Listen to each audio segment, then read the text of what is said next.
2024 పెద్ద పండక్కి 4 తెలుగు చిత్రాలు వెలుగు చూడనున్నాయి. జనవరి 12న సూపర్ స్టార్ మహేష్ బాబు, మాటల మాంత్రికుడు త్రివిక్రమ్ శ్రీనివాస్ కాంబినేషన్లో వస్తున్న గుంటూరు కారంతో పాటు యువ కథానాయకుడు తేజ సజ్జా, యంగ్ డైరెక్టర్ ప్రశాంత్ వర్మ కలయికలో రూపొందిన హనుమాన్ రిలీజ్ కానుంది.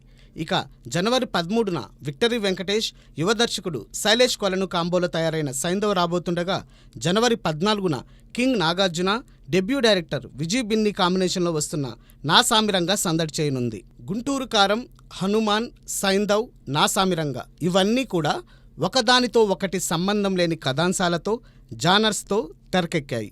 అయితే ఈ 4 చిత్రాలకి ఉన్న కామన్ ఫ్యాక్టర్ ఒకటే. అదేమిటంటే ఈ పొంగల్ రిలీజెస్ అన్నీ కూడా యూఎస్ సర్టిఫికేట్తోనే జనం ముందుకు వస్తున్నాయి. అంటే కుటుంబ సమేతంగా చూడదగ్గ విధంగానే 2024 సంక్రాంతి మూవీస్ ఉండబోతున్నాయన్నమాట. ఆసక్తికరమైన విషయం ఏమిటంటే సంక్రాంతినే లక్ష్యంగా చేసుకున్న ఈగలు కూడా వాయిదాకు ముందే యూఎస్ సర్టిఫికేట్ పొందడం విశేషం. ఏదేమైనా పొంగల్ సీజన్లో రిలీజ్ అయ్యే సినిమాలన్నీ ఒకే సర్టిఫికేట్తో జనం ముందుకు రావడం అరుదనే చెప్పాలి. మరి ఒకే సర్టిఫికేట్తో థియేటర్స్లోకి రాబోతున్న ఈ చిత్రాలన్నీ ఒకే తరహాలో పాజిటివ్ రిజల్ట్స్ని అందుకుంటాయేమో చూడాలి.